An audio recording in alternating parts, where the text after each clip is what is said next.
Namo tassa bhagavato arahato samma sambuddhassa. Namo tassa bhagavato arahato samma sambuddhassa. Namo tassa bhagavato arahato samma sambuddhassa. Buddham dhammang sanghang namasami. Welcome, everyone, to this Sunday afternoon Sutta study class at Dhamma-Dharini. I am Ayya Sobhana, and today we will be reading the Sutta to Canki, or the Canki Sutta, which is number 95 in the middle length discourses. The reason I selected this sutta is a connection to our theme for the winter retreat of stream entry and practicing for stream entry. It says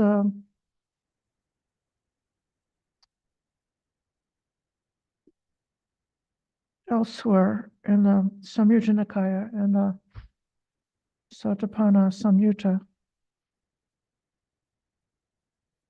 association with people of integrity is a factor for stream entry. Listening to the true Dhamma is a factor for stream entry. Appropriate attention is a factor for stream entry. Practice in accordance with the Dhamma is a factor for stream entry. So it seemed to me that that Canki Sutta speaks about the steps of spiritual learning, how one can recognize a trustworthy teacher, and how one ought to listen and work with the instruction or advice that one may receive from such a teacher in order to develop. So it seemed to me that this sutta is one that could be taken as a kind of a preliminary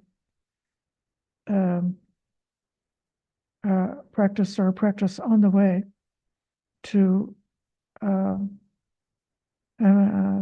entering onto the noble path, opening the Dhamma eye, having the glimpse of Nibbana, setting oneself on the way to the final realization.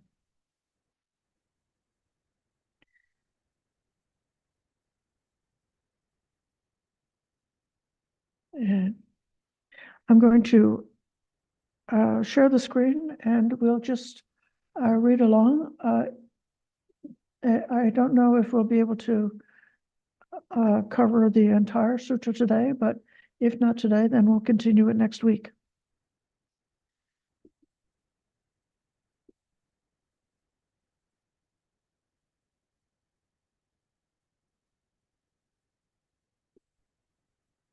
Okay, here we are, looking at the translation of Bhante Sujato, which is very nice for me, because his translation is good enough, and he also very usefully gives the Pali in English line by line, and so to the extent that I can, sometimes translations are confusing, but if you know a little bit of Pali, you can figure out what's being, what idea is being pointed to. I'm just going to come straight ahead and read along. The first part, the story part, is fairly substantial, and it gives insight into the different groups who were practicing in ancient India during the Buddha's lifetime. But I want to, when we get to the second half of this sutta, I want to go more deeply into it. So this first part is just setting the stage. So I have heard At one time, the Buddha was wandering in the land of the Kosalans, together with a large sangha of mendicants when he arrived at the village of the Kosalan Brahmins named Upasada. So in the sutta, you'll see a certain bit of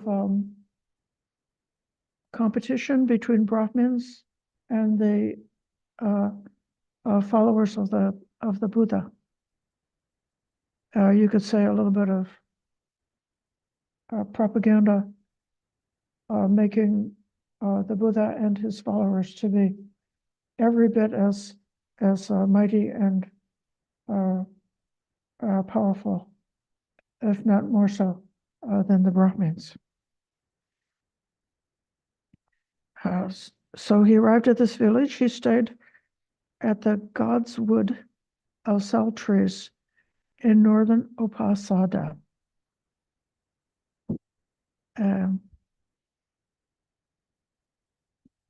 Now, at that time, the Brahmin named Canki was living in Upasada. It was a crown property given by King Pasenadi of Kosala, teeming with living creatures, full of hay, wood, water, and grain, a royal park, all endowed to a Brahmin. The Brahmins and householders of Upasada heard, it seems that the ascetic Gautama, a Sakyan gone forth from a Sakyan family, has arrived at Upasada together with a large sangha of mendicants. He is staying in the God's Wood to the north. He has a good reputation. He has this good reputation. That blessed one is perfected, a fully awakened Buddha, accomplished in knowledge and conduct, holy, knower of the world, supreme guide for those who wish to train, teacher of gods and humans, awakened and blessed. This stock phrase of the qualities of the Buddha is one of the most popular things that Buddhists like to memorize and refer to from time to time if they're contemplating the wonderful qualities of the Buddha. Iti piso bhagava arahang samma sambuddho vinja charana sampanno sugato lokavidu anuttaro purisaram sarati satta deva manusanam buddho bhagavati. This we recite twice a day at least, as do many Buddhists. So his reputation, he has realized with his own insight, this world, with its gods, Maras and Brahmas, this population with its ascetics and Brahmins, gods and humans, and he makes it known to others.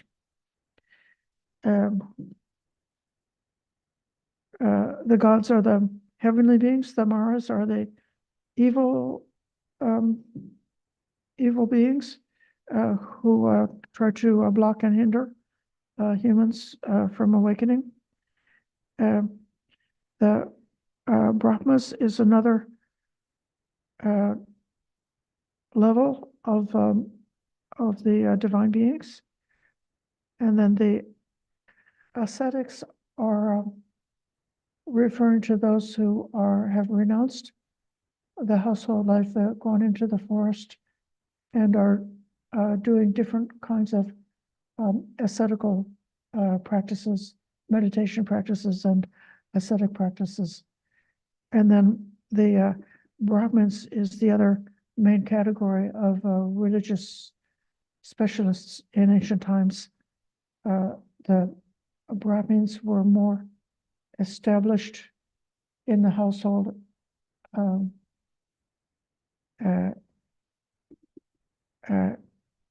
owning property, having a role as an advisor to kings and royalty, being a specialist in memorizing the ancient Vedas, the ancient religious scripts, and being able to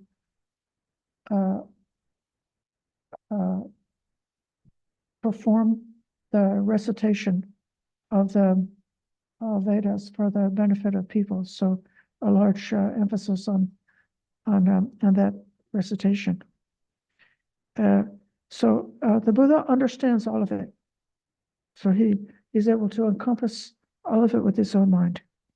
He teaches a Dhamma that's good in the beginning, good in the middle, good in the end, meaningful and well phrased, and he reveals a spiritual practice that's entirely full and pure. It's good to see such perfected ones. Then, having departed Upasada, this is many Brahmins, they formed into companies and headed north to the god's wood. Now, at that time, the Brahmin Canki had retired to the upper floor of his stilt longhouse for his midday nap. He saw the Brahmins and householders headed for the god's wood and addressed his steward. My steward, why are the Brahmins and householders heading north for the god's wood? Answer, the Asada Gautama has arrived at Upasada together with a large sangha of mendicants. He is staying in the god's wood to the north. He has this good reputation. Then it repeats the same phrase, that blessed one is perfected, fully awakened, accomplished in knowledge and conduct, holy, knower of the world, supreme trainer and guide for those who wish to train, teacher of gods and humans, awakened and blessed. They are going to see that Master Gautama. Canki then says, well then, go to the Brahmins and householders and say to them, Sir, the Brahmin Canki asks you to wait, as he will go and see the ascetic Gautama. Yes, sir, replied the steward, and did as he was asked. Now, at that time, around 500 Brahmins from abroad were residing in Upasada on some business. They heard that the Brahmin Canki was going to see the ascetic Gautama. They approached Canki and said to him, is it really true that you are going to see the ascetic Gautama? Yes, gentlemen, it's true. Anytime you hear some gossip or hearsay about somebody, and you are worried or you want to speak to them about it, before you start scolding them, the first thing you should do is you should ask them, so I heard this, is it true? And let the person confirm whether or not it's actually true before continuing the conversation. So he said, yes, gentlemen, it's true. And they said, please don't. It's not appropriate for you to go see the ascetic Gautama. It's appropriate that he comes to see you. You are well born on both your mother's and father's side, of pure descent, with irrefutable and impeccable genealogy back to the 7th paternal generation. For this reason, it's not appropriate for you to see the ascetic Gautama. It's appropriate that he comes to see you. You're rich, affluent, and wealthy. You recite and remember the hymns and have mastered the 3 Vedas together with their vocabularies, ritual, phonology, and etymology, and the Testament as the 5th. You know philology and grammar. You are well versed in cosmology and the marks of a great man. You are attractive, good-looking, lovely, of surpassing beauty. You are magnificent and splendid as Brahma, remarkable to behold.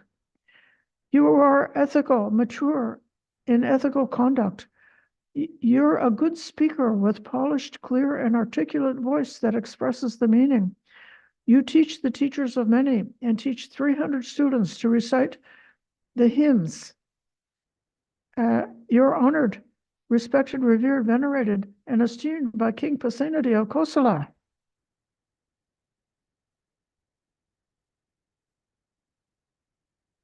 And esteemed by the Brahmin Karasadi. You live in Upasada, a crown property given by King Pasenadi of Kosala, teeming with living creatures, full of hay, wood, water, and grain, a royal park endowed to the Brahmins. For these reasons, it's not appropriate for you to go to see the ascetic Gautama. It's appropriate that he comes to see you. Well, so far, this gives very full flavor of the description of how established the Brahmin class was as being highly revered and respected by society, and also being established in a materialistic way, as well as being established in many other marks of status, such as having connection to the king, having a good genealogy, and so forth. And then in addition to that, being learned.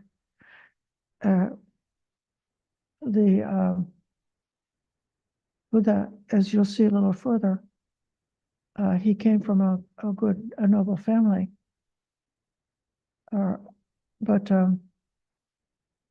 in going forth into the homeless life, one renounces all those external markers of high status and just simply carrying the alms bowl and the robe, being as light in the material accoutrements as a bird who travels with only its two wings. It was for this contrast between a homeless mendicant and a wealthy, well-established Brahmin priest that they were thinking that the Brahmin priest was of the higher status. So here's Canki's answer.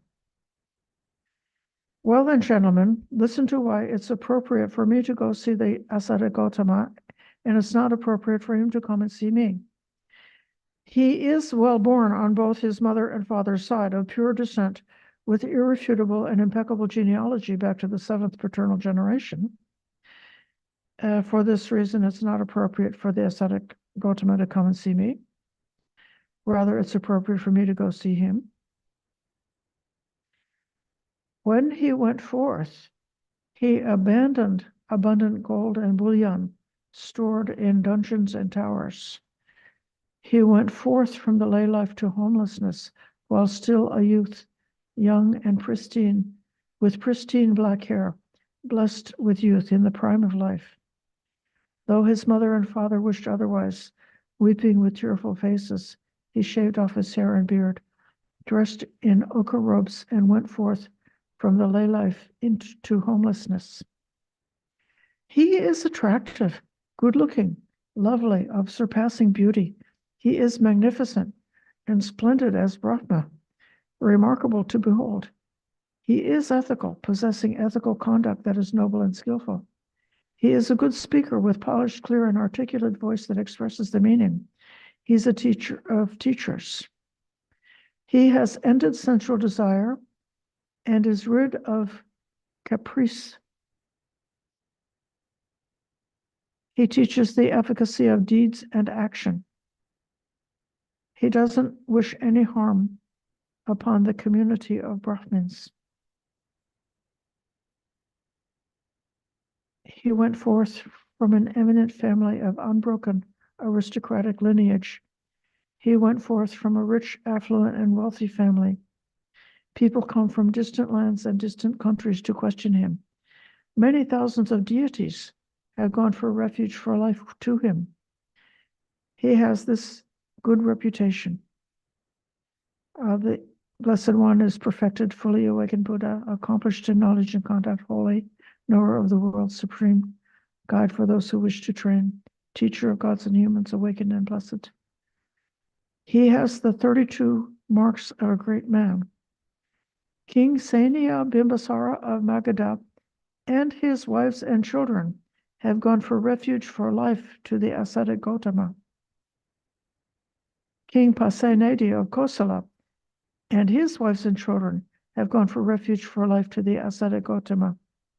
The Brahmin Pokarasadi and his wives and children have gone for refuge for life to the ascetic Gautama. The ascetic Gautama has arrived to stay in Godswood to the north of Upasada. Any ascetic or Brahmin who comes to stay in our village district is our guest and should be honored and respected as such. For this reason, too, it's not appropriate for Master Gotama to come and see me. Rather, it's appropriate for me to go and see him.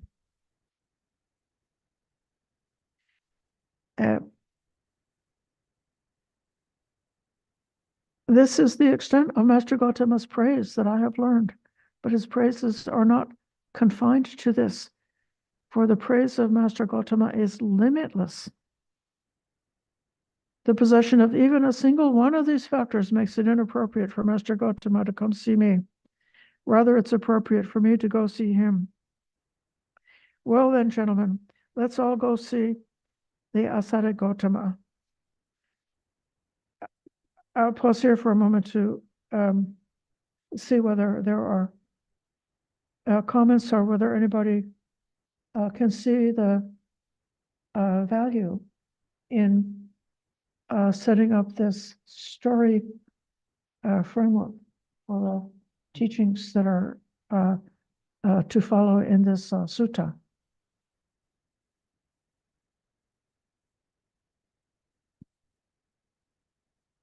Okay, Dilshan. May the blessings of the Noble Triple Gem be with you all.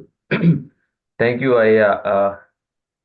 What a wonderful sutta, I think, when you read the sutta, one thing that developed in me is my shraddha, towards Buddha, because the number of times we read the Itipiso Bhagavad, that whole stanza, and also how wonderfully is, Canki, praising the qualities of the Buddha. I think anyone who wants to develop Shraddha, this is a fantastic, beginning. I thought I should share that sentiment. Of course, without Shraddha, you cannot be established on the path to Nibbana, isn't it? Buddha, Dhamma, and Sangha, three jewels. So I wanted to share that sentiment. And I also would like to share that only one Buddha can describe the holiness of another Buddha, isn't it? A normal person cannot do it. Only one Buddha can describe. Even the great elder Sariputta could not do it. So I just want to share that with you. Please share any comments or thoughts, Yes. with you about this. Thank you so much. May the blessings of the Noble Triple Gem be with you all. Well, it's true, as you say, that even a great disciple like Sariputta is not able to encompass the mind of a Sama Sambuddha or to know the other Buddhas of the past or the future. However, Sariputta is able to know by inference about the qualities of the Buddha. In that sutta about the Sariputta's lion's roar, he describes a perfect city surrounded by a wall with a gatekeeper, and the gatekeeper inspects and he knows that the walls are so tight that not even a cat can creep in anywhere. So anyone who enters has to go only through the one gate. And then he comes to the conclusion that there's only the one way to the realization, and that this is the way that the Buddha has shown must also be the same for the previous Buddhas. He does this by inferential knowledge. And actually, how we come to know things is the major theme of the Canki Sutta. A part of coming to know the truth is finding a trustworthy teacher and investigating to see whether that teacher is truly trustworthy. And with that, there can be a kind of a provisional confidence, that saddha, but that saddha is very, very important, because if you don't have that saddha, you won't have the motivation to follow the advice that this teacher is giving you. And if you don't follow the advice, you won't have the opportunity to discover whether or not you can validate the effectiveness of those teachings through your own experience. So Sada, or perfect confidence, is a major, precious, good, lovely quality. We were talking about this a little while ago, how at the Buddha's Parinibbana, just in the minutes before he gave up this human life, lying under the sal trees, how the divine flowers and the divine sandalwood and the divine music all was showering down in puja, in devotion to the Buddha. And the Buddha said this is even on his deathbed, he's teaching, he says, well, the best way to worship me is to practice the Dhamma according to the Dhamma. So it's the bowing down and giving flowers, or giving incense, giving candles, showing those tokens are all beautiful expressions of devotion, but none of it is as important as actually listening to the teachings and trying out and practicing with the advice given in those teachings. I'm going to call on Michelle. To me, it felt like Chanta was pointing out that the Buddha was just as good as him, but he also was able to escape the human world and still be helpful. Yes, that's true. So in this case, the Buddha has everything that the Brahmin has, plus something else, which is the wisdom that transcends the human. Yeah. Okay. Okay, Maureen. This almost follows on from the previous question. Can you be a Brahmin and a Buddhist, a follower of the Buddha? Yes. There were many Brahmins who converted to become disciples of the Buddha. But did they then give up their Brahmin beliefs and all those things? If they were entering into the monastic form, they would have given up the accoutrements of the Brahmin life and become homeless. If they did not undertake the monastic form, you know, some Brahmins were like powerful priests with jobs at the court of the king, reciting the Vedas and so forth.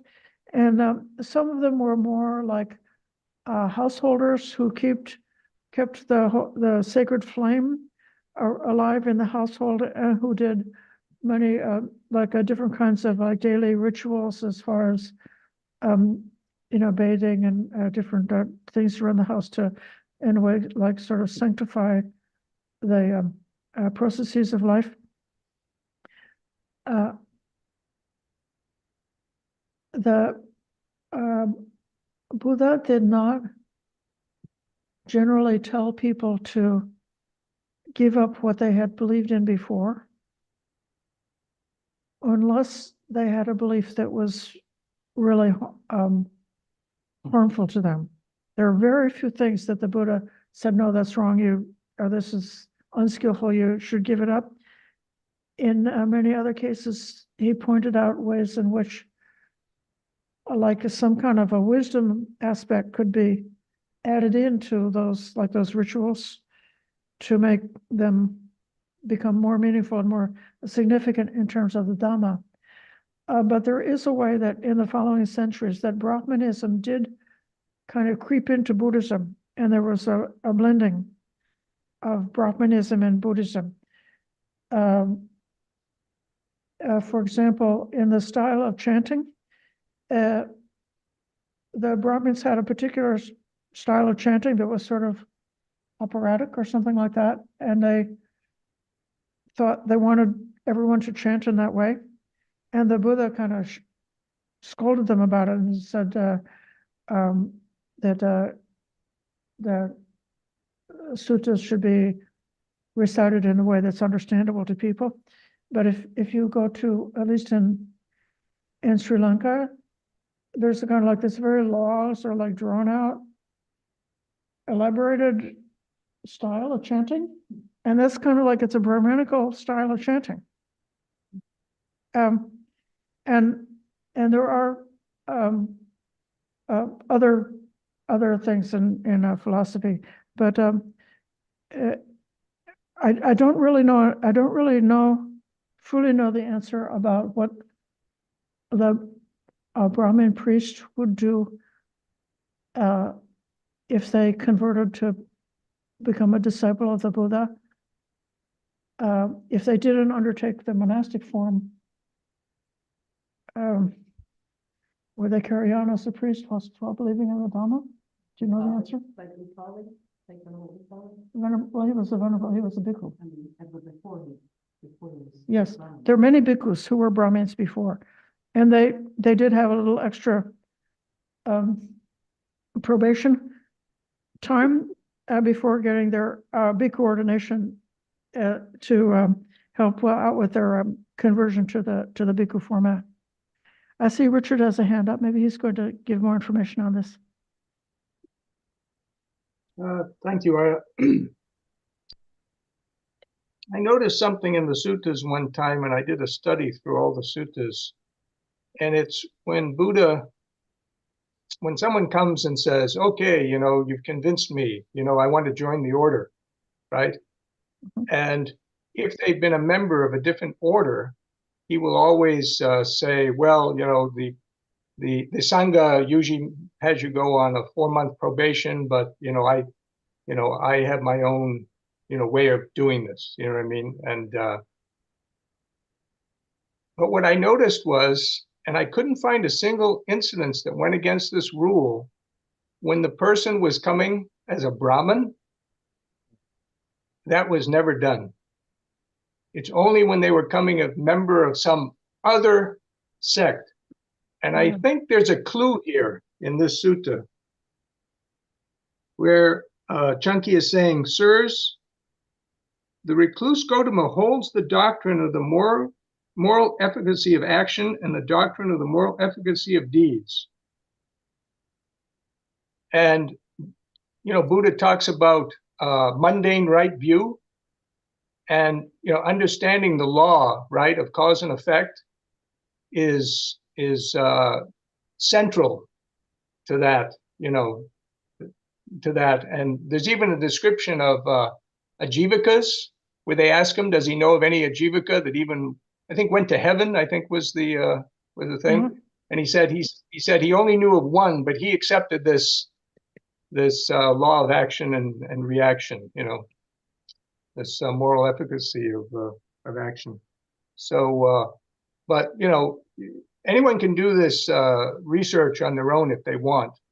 But it's just very curious to me that when they were Brahmins, there was never anything about, okay, you have to wait like you're from another sect.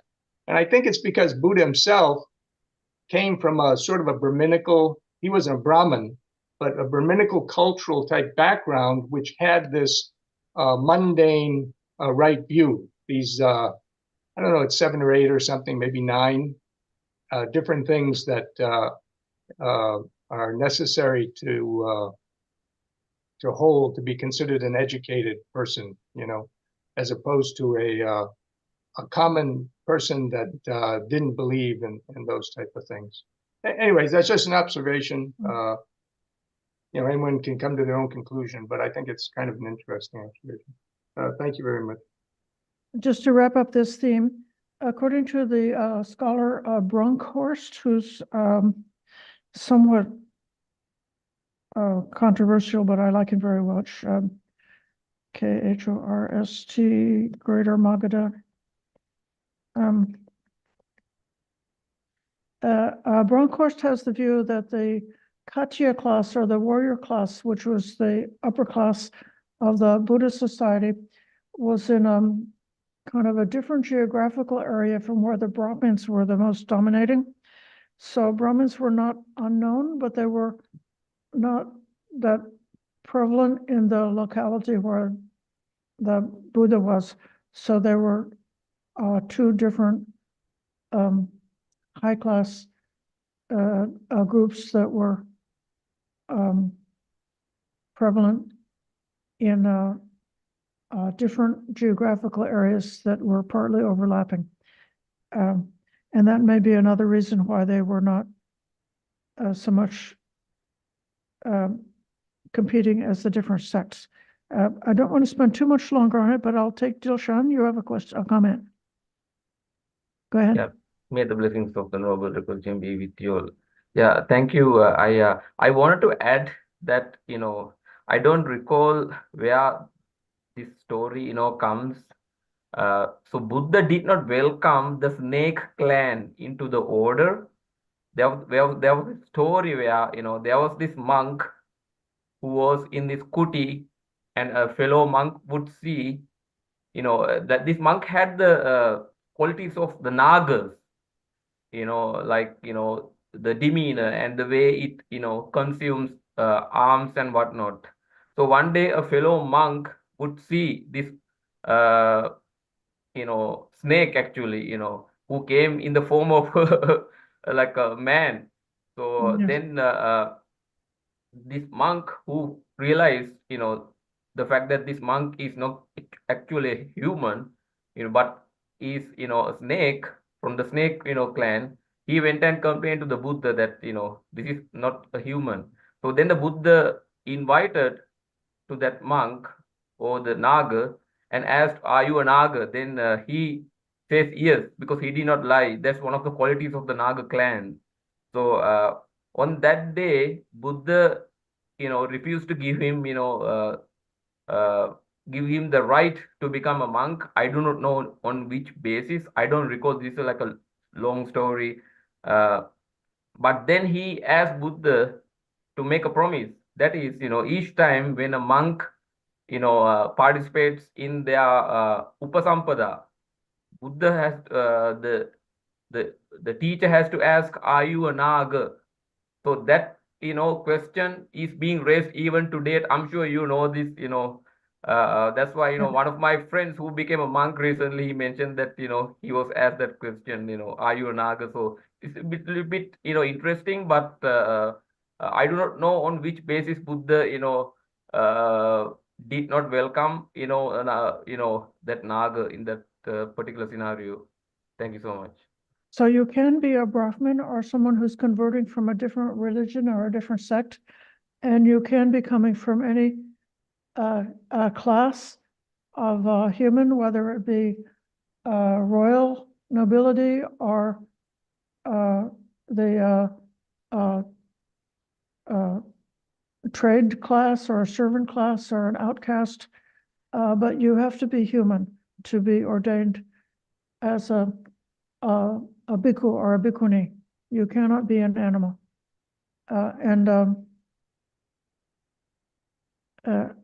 However, animals are still sentient beings, and they could still appreciate the Dhamma at some level. And it's for that reason that it seems so important to me to be very kind to animals, because through your kindness, they might have a chance to to appreciate goodness and to subsequently take a human birth and have a chance for awakening. But And anyway, now I want to go back to the sutta and continue reading.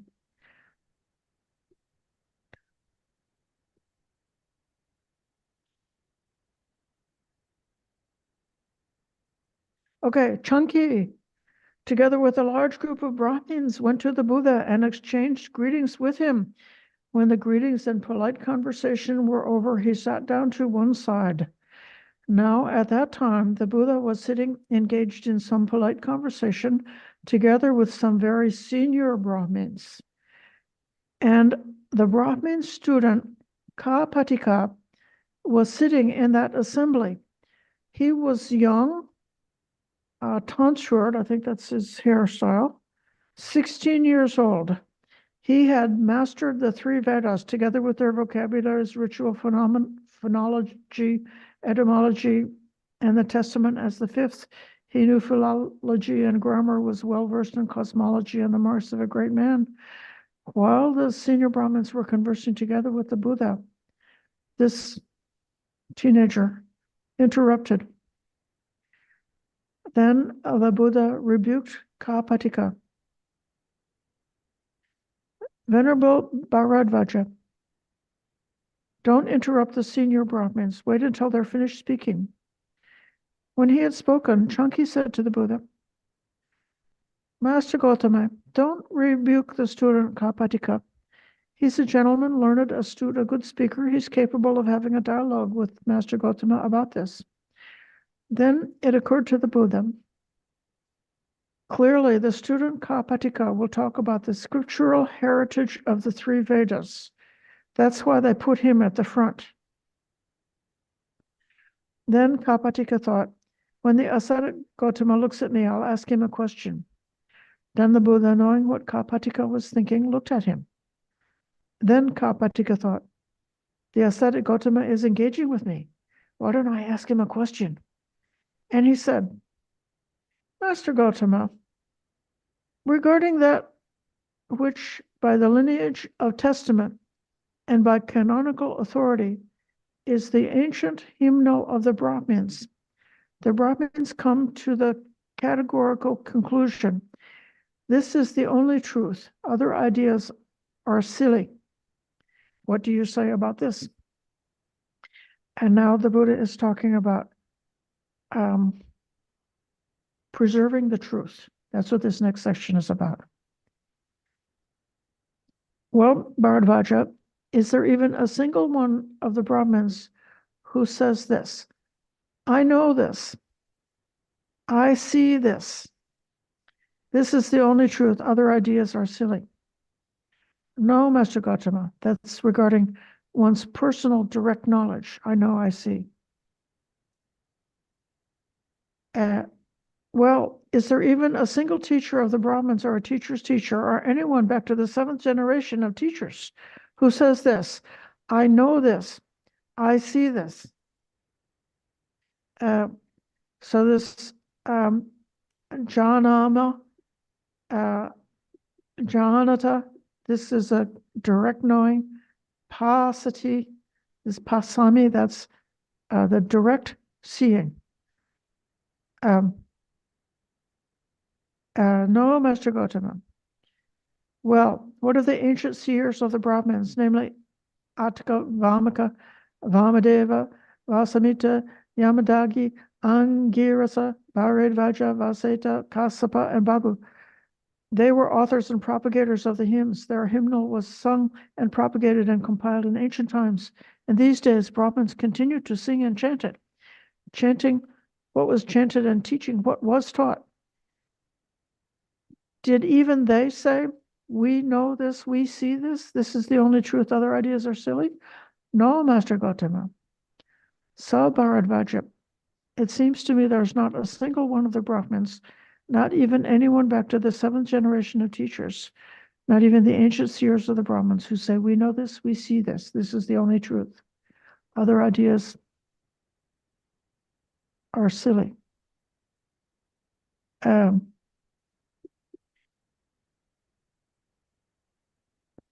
Suppose there was a queue of blind men, each holding the one in front.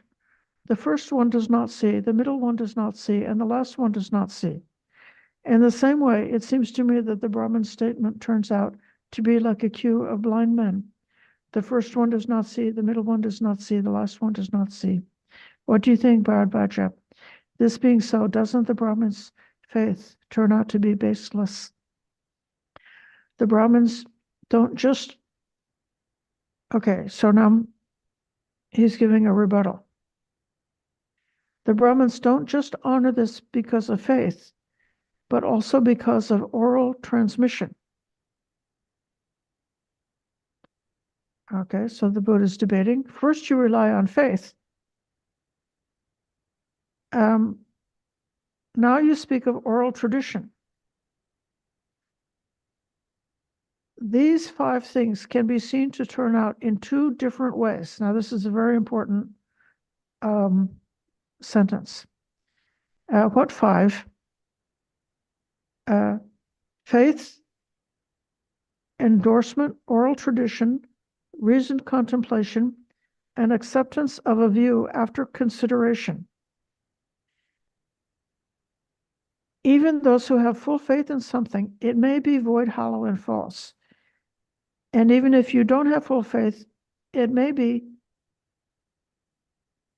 true and real and not otherwise. Even if you have a strong belief, even if something was accurately transmitted through the tradition, even if something has been well contemplated, even something that has been well considered in terms of a logical consideration, it may be void, hollow, and false. And then even if something is the opposite, it may still turn out to be true and real and not otherwise. For a sensible person who is preserving truth, this is not sufficient to come to the categorical conclusion. This is the only truth. Other ideas are silly. But, Master Gautama, how do you define the preservation of truth?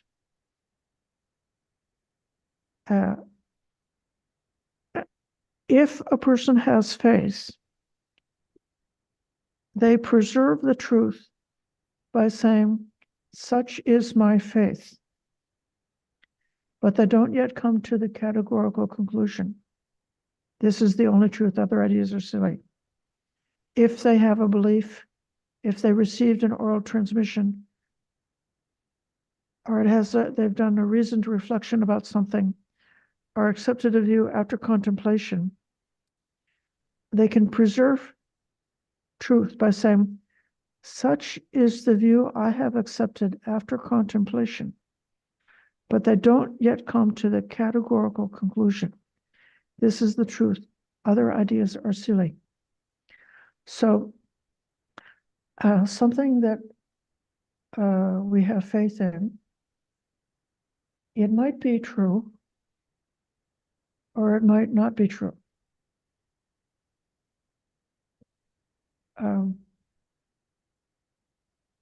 Something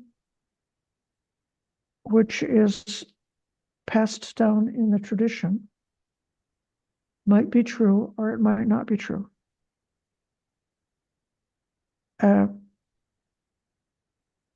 So those are based on tradition. Having a belief or receiving an oral transmission from a teacher, this is going to be more direct and more personal. But even so, it might be true or it might not be true. What an example would be based on a person's background, their history, whatever they've cultivated in this life or in previous lifetimes. There may be some aspect of the truth that they're able to realize, and other aspect that they're not able to realize. They could have a kind of a blinders based on their history in this life or previous lives, or based on their culture, where some things they're just not able to see. Even though they say that to see one's own culture or to see one's own character is more difficult than to see somebody else's culture or character. Or I sometimes hear different Buddhist teachers who are trying to explain, like, what is sama samadhi, what is jhana, and there may be differences in how they describe it, and it may be that that individual has had their own experience with the way in which they were able to develop samadhi, the way in which they were able to develop jhana, or the way that the jhana or the meditation seems to them. And then they have to describe it according to their experience. How else are they going to describe it? But that experience might not be the entire picture. It can be just part of the picture. Unless one is a Sama Sambuddha and it's got a much wider perspective. And so for that reason, it is very legitimate to say, this is what I know based on my experience, without necessarily making that categorical declaration. Or even in studying, like I have faith in this Buddhist path, because it's worked for me so far, and I infer that it will continue to work for me the more I develop it. And so therefore I have that faith, even though I'm not a Sama Sambuddha, I haven't fully realized everything. And there are some things in the suttas that I could tell you, this is what is stated in the suttas, but I'm not able to say, I've realized this directly through my own experience. And so if I accurately say, this is what is given in the suttas, that's preserving the truth.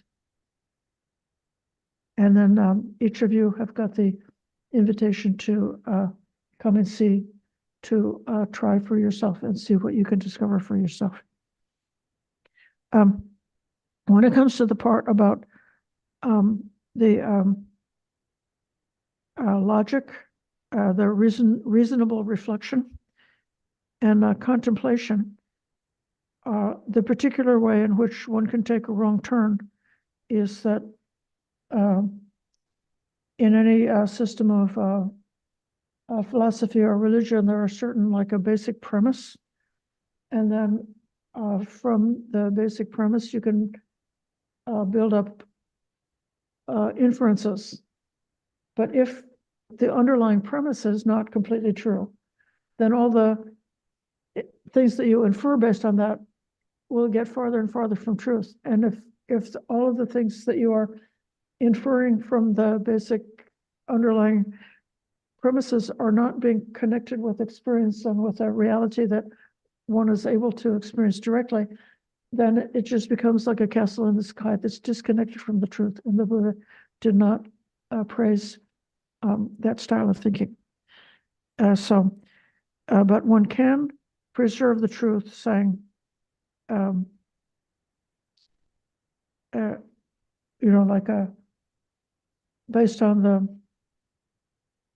premises of physics, something is true.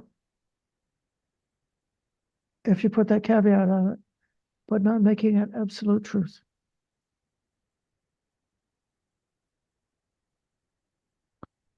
And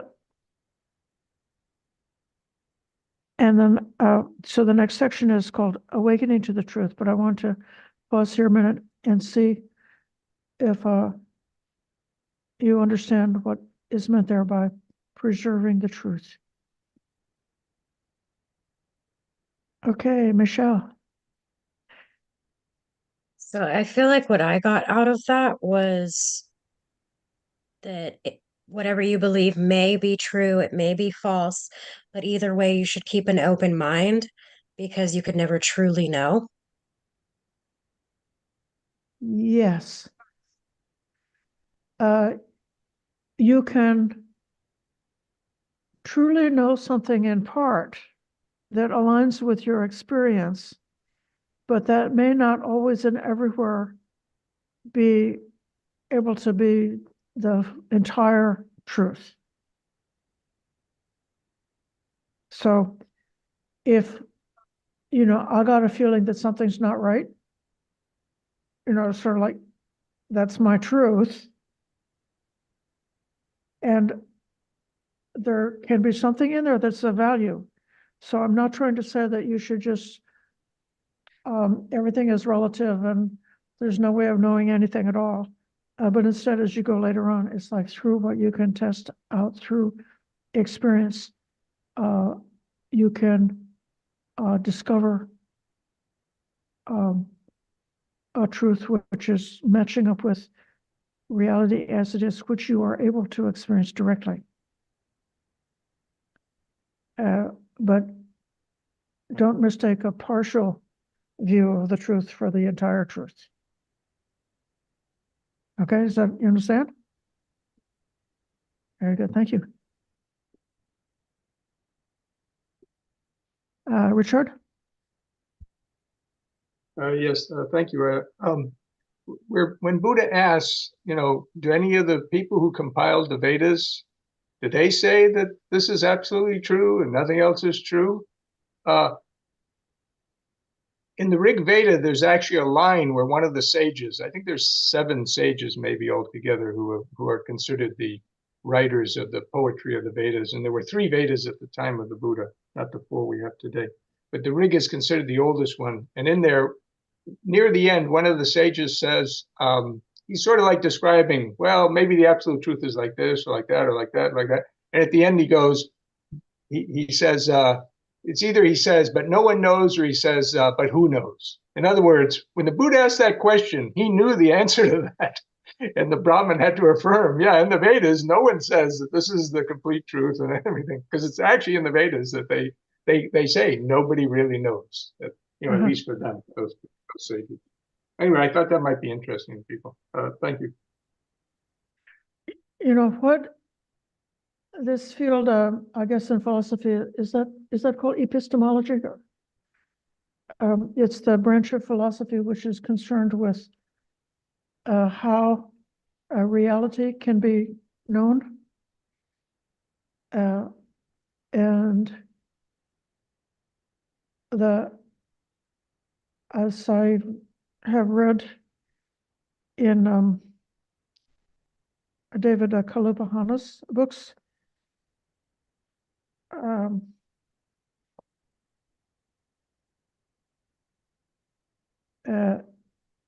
he takes the position that the Buddha wasn't really that much interested in epistemology, in coming to a definite conclusion about how a human being is able to know anything.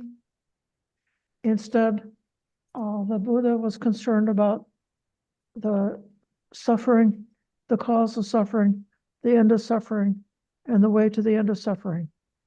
And so what can be known, to the extent that you use the knowledge for the purpose of liberation, that's what the Buddha was recommending.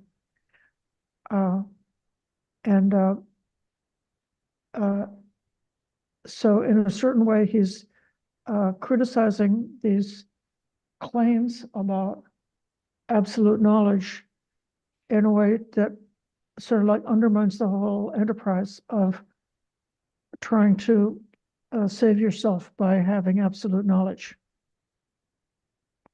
Because the way to salvation is different than that. Eva.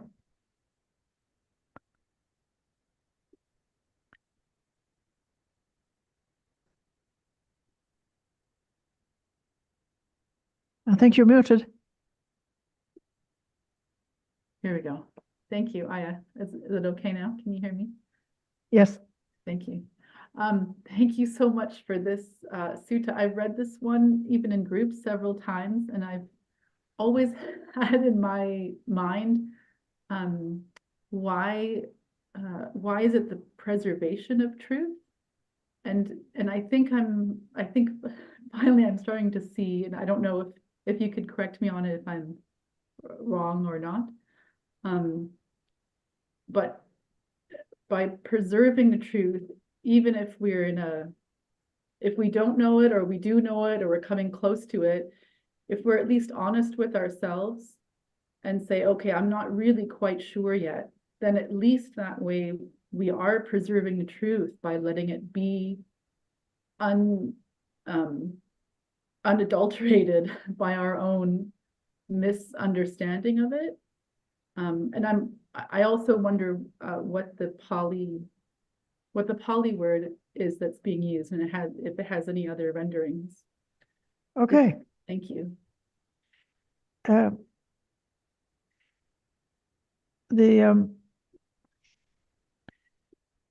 Yes, indeed. So allowing for a certain amount of uncertainty would be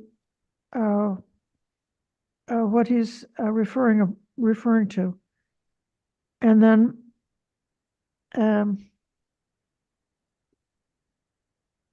the preservation of truth is satchanurakkhana. So you could, it might be translated as protecting the truth.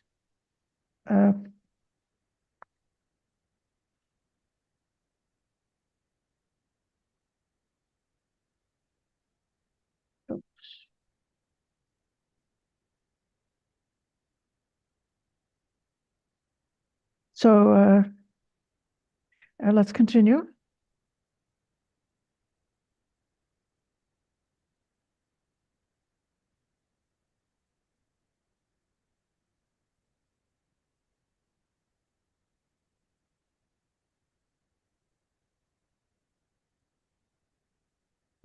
And now is what's called awakening to the truth.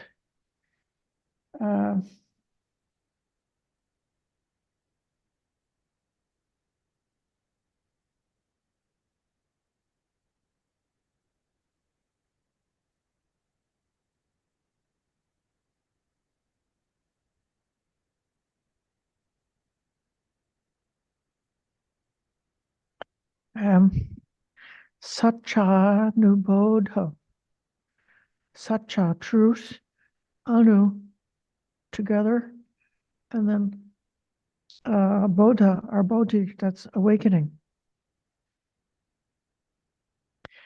So the question is, Master Gautama, how do you define awakening to the truth? Suppose there's a mendicant supported by a town or village. A householder or their child approaches and scrutinizes them for three kinds of things.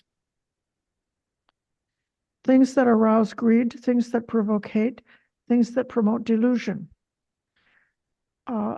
They would ask, does this venerable have any qualities that arouse greed? Such qualities that, were their mind overwhelmed by them, they might say, they say they know even though they don't know, or they say they see even though they don't see.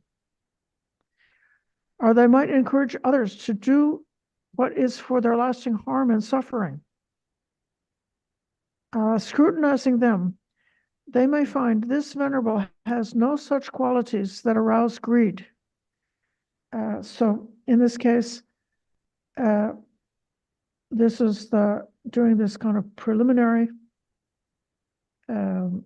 evaluation of a religious teacher, a spiritual teacher, to see whether they have greed,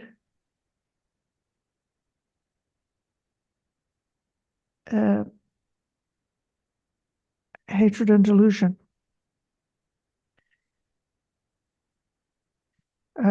So either they arouse greed, or that venerable has bodily and verbal behavior like someone without greed. And the principle that they teach is deep, hard to see, hard to understand, peaceful, sublime, beyond the scope of logic, subtle, comprehensible to the astute. It's not easy for someone with greed to teach this. Scrutinizing them in this way, they see that they are purified of qualities that arouse greed. Next, they search them for qualities that provoke hate. Does this venerable have any qualities that provoke hate? Such qualities that were the mind to be overwhelmed, they might say, that they know even though they don't know, or that they see even though they don't see, or they might encourage others to do what's for their lasting harm and suffering. Scrutinizing them, they find this venerable has no such qualities that provoke hate.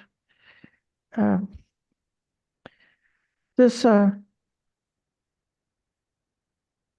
phrase here about encouraging others to do what's for their lasting harm and suffering, this is very frequently what the Buddha said, is that after he realized his own full enlightenment, he was approached by Mara, the evil one, said, well, now you're enlightened, why don't you just disappear, because you finished your work. And the Buddha said that he would not leave this life until he'd had a chance to point out the Dhamma, until there was a very well-established community of bhikkhus, bhikkhunis, male lay followers and female lay followers, all of whom were very well established in the Dhamma, who understood the Dhamma, could explain the Dhamma, could point out the Dhamma in a way that is accurate and is not misrepresenting it. And when I say Dhamma, in this case, I'm referring to that which has the quality of what is real and what is true.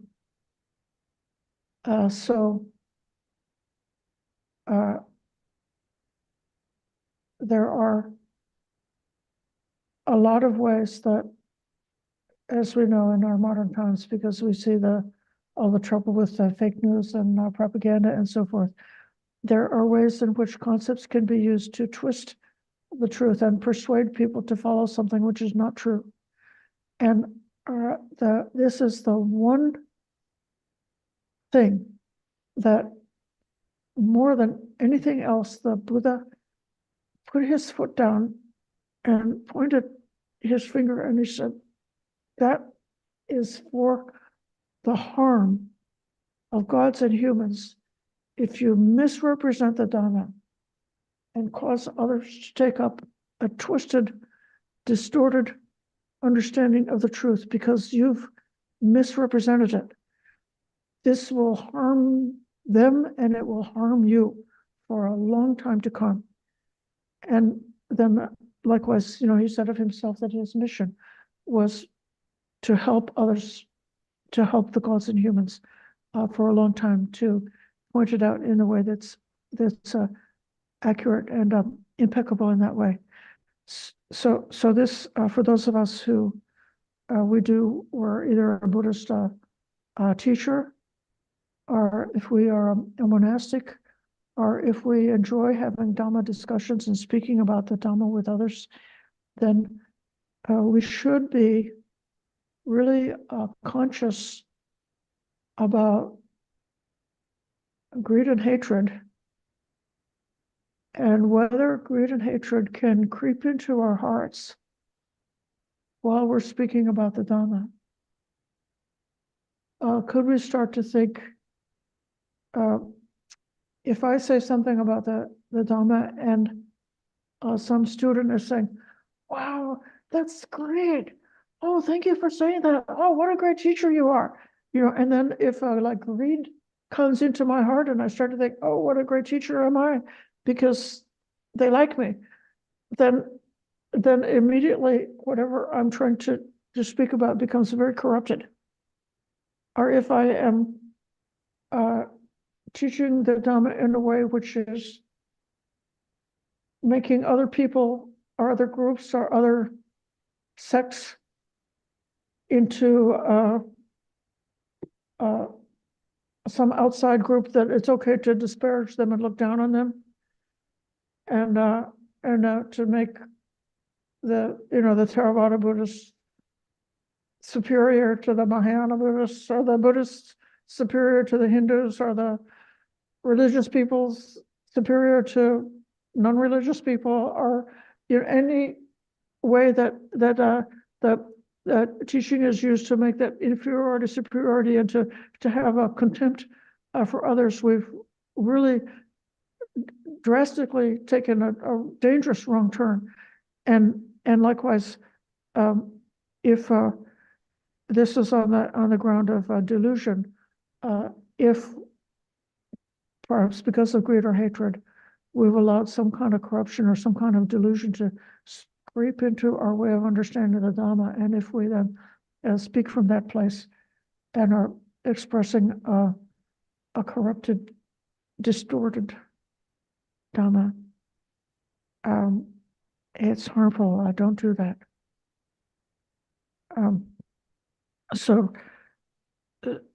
So in the course of teaching, then you are trying to test and evaluate that teacher. Are they free from those kind of negative qualities of promoting greed, promoting hatred, promoting delusion? And then the principle that they teach, this is the Dhamma that they teach,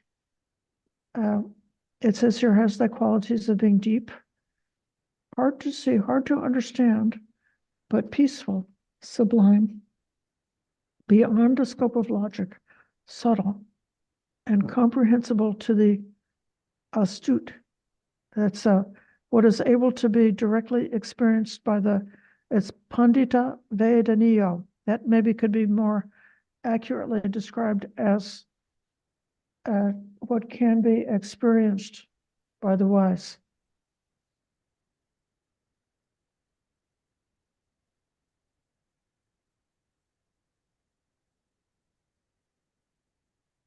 So I'm just sort of skipping ahead now, the aspect of greed, hatred, and delusion, and so forth. And they find that someone is pure in those ways. They're purified in those ways. Then the next step, this is how to awaken not to knowledge. Next, they place faith in them. When faith has arisen, they approach the teacher. They pay homage, actively listen, hear the teachings, remember the teachings, reflect on their meaning, accept them after consideration. Then enthusiasm springs up. They make an effort, weigh up, and persevere. Persevering, they directly realize the ultimate truth and see it with penetrating wisdom. And so now this is like the third step in this process. The second step, the first was protecting the truth. Then the second step was awakening to the truth by finding that teacher and examining the teacher. And then the last is the directly realizing the ultimate truth.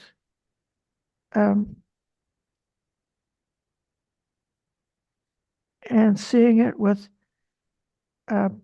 penetrating wisdom. So the ultimate truth is called the Parama Satya. So Parama means the highest, or the ultimate. Satya is truth. And then the direct realizing is called Satchikaroti. That's what one experiences for oneself. And then Panyaya is with wisdom. This is how awakening to the truth is defined. I describe the awakening to the truth in this way. But this is not yet the arrival at the truth. I think the time is coming up to 2:30, and I think that what I would like to do is to take another crack at this sutta next week. And next week, we will discuss in more depth about the arrival at the truth, which is awakening.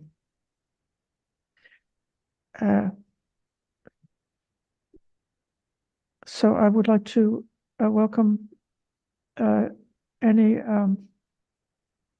questions about the section about examining the teacher and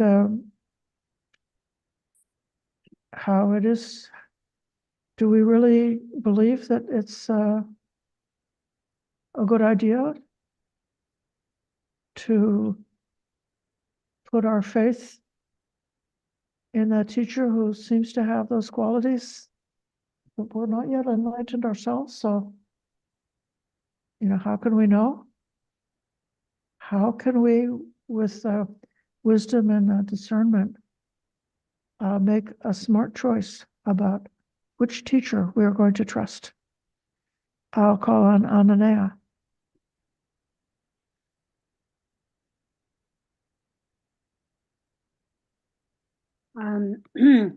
This is something that was super important to me along the way. One of the things is that what you apply, what are suggested to be applied to the teacher, as you go along on the path, if you find your kalyanamitas, trusted friends who may be farther along the path, who have direct experience with teachers and can make some recommendations, I've found that to be invaluable. And I was given suggestions and directed to, any number of really wonderful teachers, and that's just proven to be invaluable. So that's one of my suggestions, is that you really pay attention to who your comrades are, who your friends are.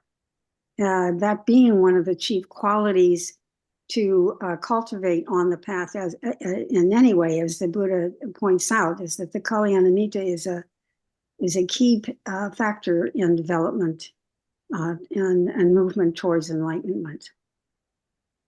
Thank you. I can't comment on what you're saying because you said it perfectly.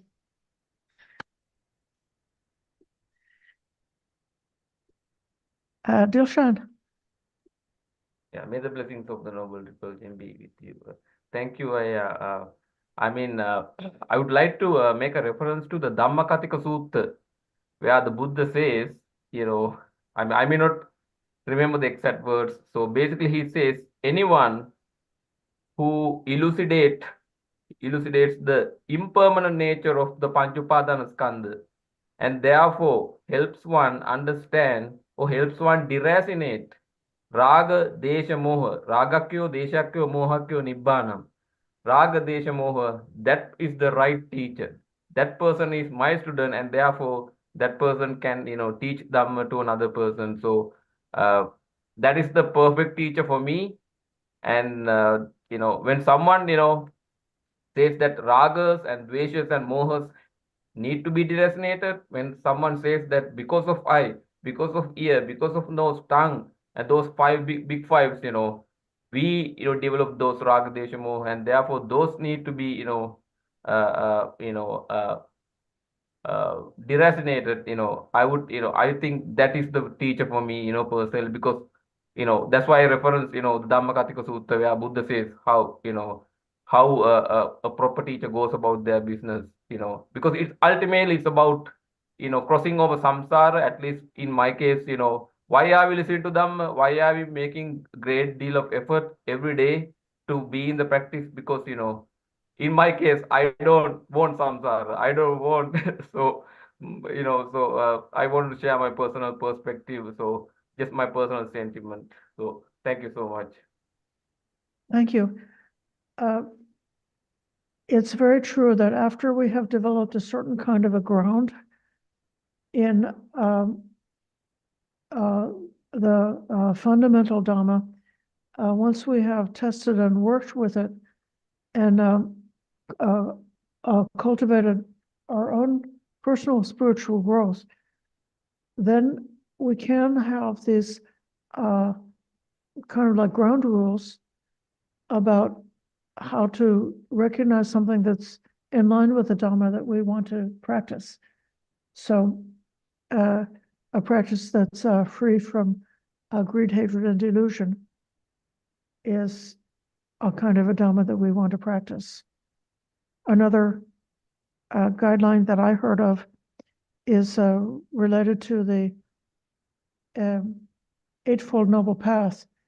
I got a tip that sometimes teachers are blending Buddhism with other systems of thought or other modern philosophies, or their own experiences or different things from their own culture.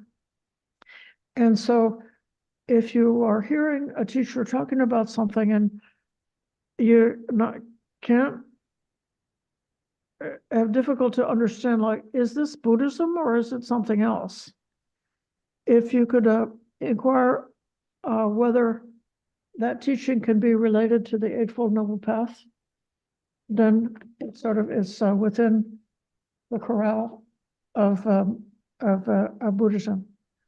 And if it's not able to be connected with the Eightfold Path, then you might just have a question about it.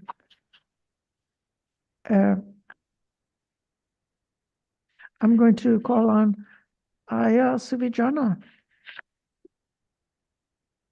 Thank you for joining us, Ayya. I'm happy to see you.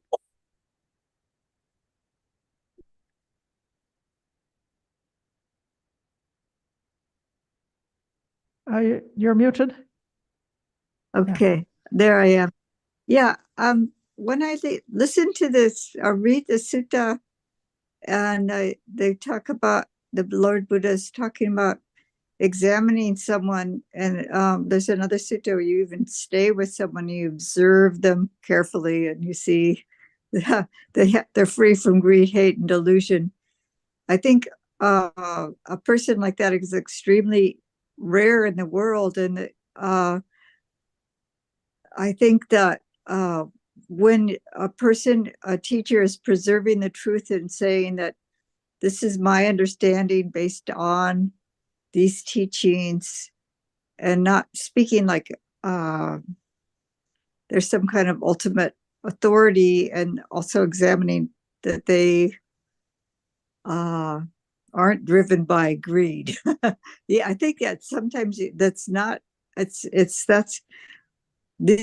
are the things that maybe there's subtle greed or there's subtle anger or something like that in a teacher, but they can certainly be helpful these days.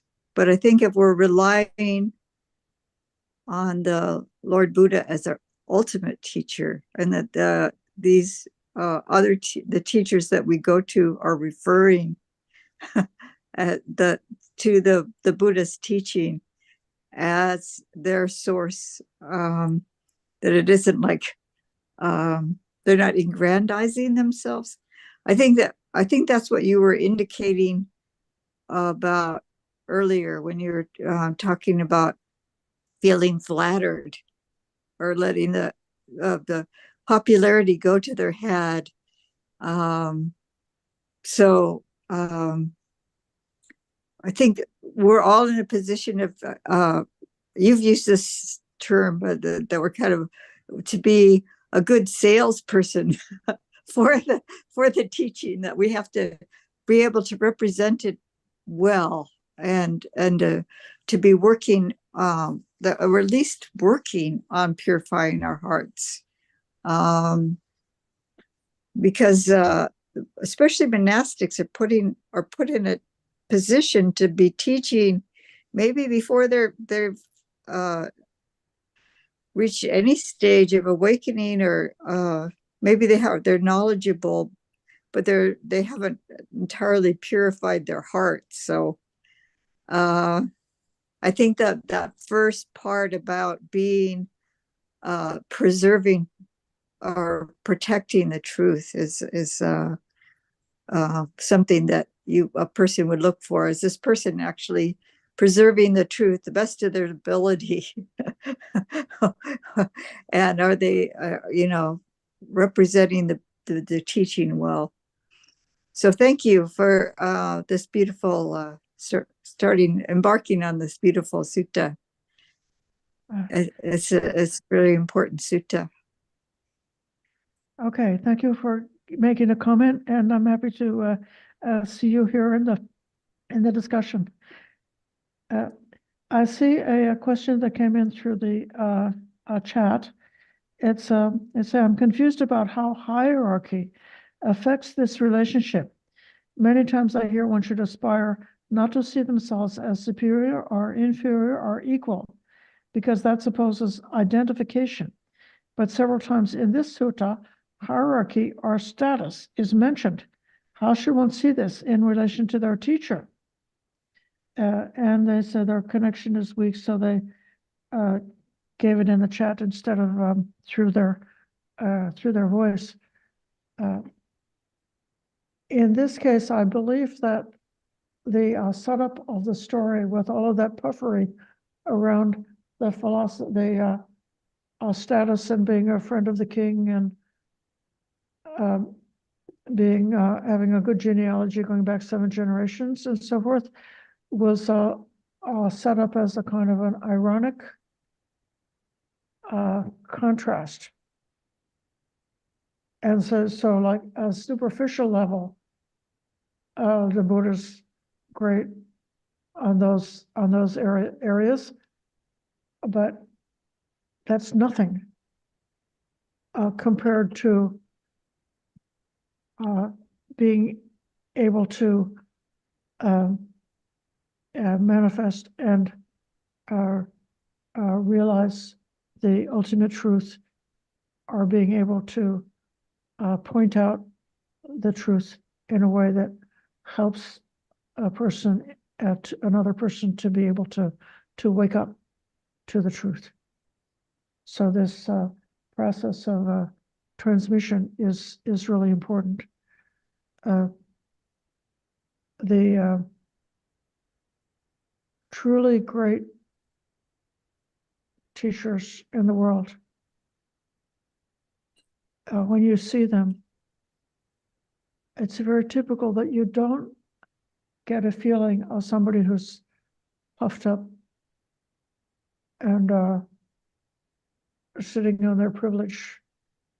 Even if they put them on a Dhamma seat, on a high chair that's like a golden chair with a lot of carvings or something, because they respect the Dhamma so much, if you pay attention to the person themselves, you will very often see that these great teachers are presenting in a way which is so simple, direct, and authentic, that's not pushing, this kind of like standing on hierarchy or standing on privilege, because one who has realized has actually gone beyond the self-identification, the self-conceit, which is clinging to an idea of being better than others, of being equal to others, or even of being worse than others. So I think that framework was set up as a kind of like an ironic contrast. I'll call on Maureen.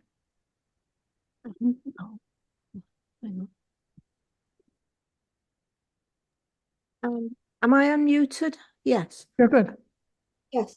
Yeah, I heard the Dalai Lama one time, and he was so gentle, and it fits with what you said. But the other thing I was just thinking of the Kalama Sutta, where the Buddha was in a totally different sort of setting, and just said you have to seek for yourself and try and find those truths. And it was just a contrast with this sutta, the Kalama Sutta. Anyway, that was all. Thank you. Thank you. It's nice to see you. It's nice to see you too, and everybody else. But I do appreciate these talks. I'll call on Richard.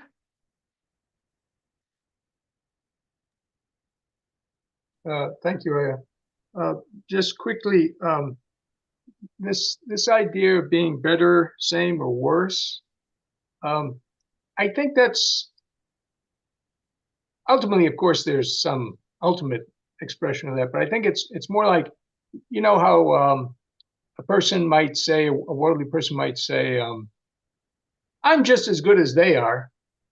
You know what I mean? I think it's this more worldly way of the way people respond to these things, because the Buddha will say in some places, that when he realized a certain thing, he became the teacher of gods and humans and things like that, right? And that sounds like a pretty high, puffery type thing, right? He's just stating a fact, okay? And there are differences, like the Four Noble types of, followers, right? And they are in a hierarchy, and there were disciples, the Buddha would say, this person is the best at this, and this person is the best at that, and this bhikkhuni is the best at this, but you know what I mean? So I don't think it applies so much as long as one doesn't have that worldly mentality. You know what I mean? It doesn't mean there's no hierarchy of experience or knowledge or whatever. It has more to do with, does it evoke these negative states, right? Like, hey, I'm just as good as everybody else. Why am I being treated this way, or something like that?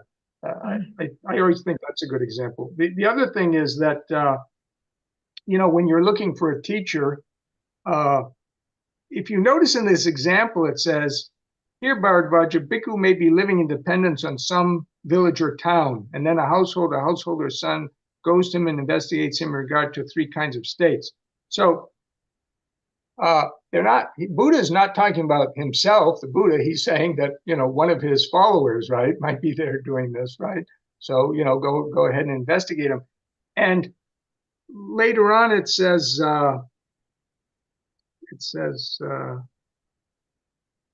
and when he has investigated him and he has seen that he is purified from states based on whatever these three things, it doesn't say sabha, all states.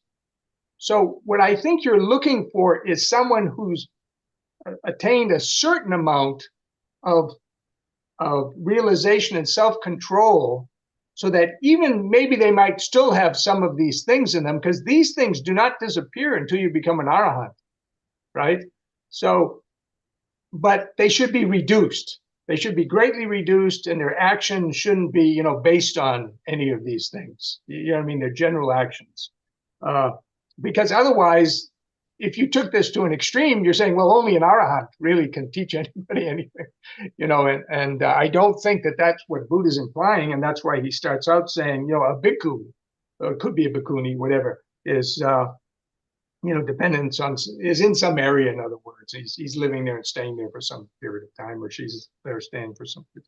Anyways, that's just my point of view, but I think sometimes it's dangerous reading certain things and taking those things to like some kind of ultimate extreme, and then you become paralyzed. Oh, well, what do I do now? I can't find an arahant. Who's going to teach me, or something like that? Anyways, thank you very much. Richard, you reminded me that it's useful to think of, there is a hierarchy in terms of qualities. So you could say that, like, boundless loving friendliness is better than limited loving friendliness. And limited loving friendliness is a lot better than hatred. Or that, in many cases, they say that like certain states of mind are supreme. So if you think of it in terms of not individual selves being the supreme one, but thinking there is a hierarchy in terms of qualities of the mind or states of mind, and then having that aspiration to get in touch with the higher qualities and to cut off the inferior qualities. That's part of the training, and it's part of the great discovery that we have the power, we have the right to choose what we want to do with our mind, what kind of thoughts we want to welcome. And so we can choose to welcome and incline our mind, direct our mind towards these superior states that we aspire towards. That's one way to get there, is to direct the mind in that direction. And we don't have to be a helpless puppet being dragged around by inferior thoughts or inferior states of mind. We can cut the string if we want to. We have the ability or the right to do that. But thinking of them in terms of qualities, not people. Yeah, that's good. Now come back again to Michelle. By the way, welcome, Michelle. You mentioned it in a private message that you were new to this group, and I hope if you come back that you may realize that some of the old timers of this group, that we try to be good friends to each other and to support each other along the way. Thank you. That's awesome. I was hoping to come in person today to your meditation, but I've been sick for about 2 months now, and I'm still not quite well enough to be in person.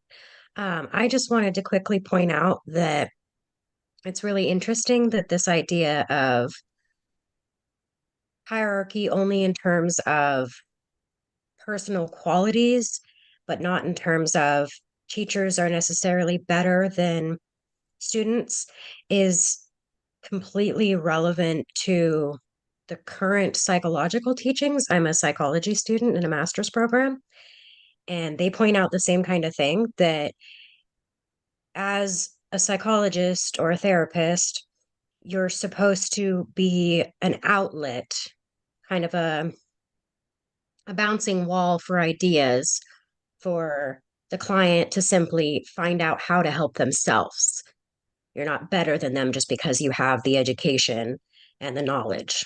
They're the best they're the most knowledgeable of their own issues and qualities. Great. Thank you. At the moment, we are not offering our classes in person during the winter time because of COVID safety, and the weather is too unpredictable to have the classes outdoors. In the springtime, starting in April, we'll be again having in-person programs outside in our outdoor pavilion. And it is possible to for individuals to visit and talk to us. And if you are in California and you want to come see me sometime, that's possible, and we can sit out in the fresh air and have some conversation when you feel well enough to be up to that. So Thank you. That sounds great. But the classes are Zoom only for the rest during our winter retreat, which lasts from now through the end of March. Okay, this may be enough for now. I propose that we pay respects to the Triple Gem.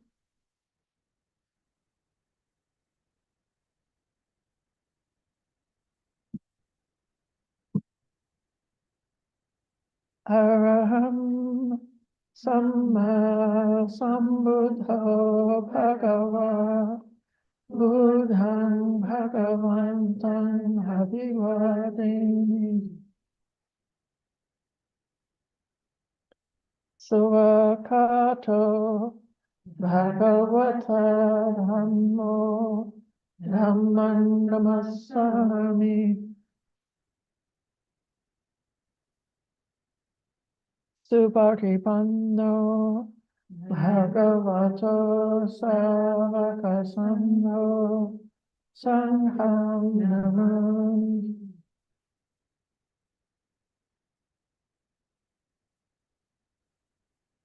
Thank you, everyone, for your patient listening.